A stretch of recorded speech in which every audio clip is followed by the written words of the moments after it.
কেন আপনার মনে প্রশ্ন জাগে জীবন কি বা আমি কে? এই প্রশ্নগুলি কি আপনার মনে আসে না? যদি আসে তাহলে আপনাকে স্বাগত।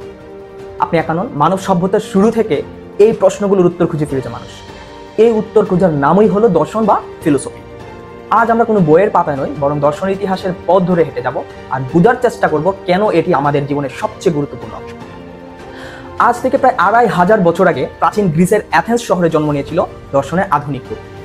সেই সময় মানুষ প্রথমবার ভাবতে শুরু করে জীবনের অর্থ কি, এই মহাবিশ্বের নিয়ম কি, আর এই প্রশ্নগুলোর উত্তর খোঁজার জন্য জন্ম নিল তিনজন মহান দার্শনিক, সক্রেটিস, প্ল্যাটো এবং অ্যারিস্টটল।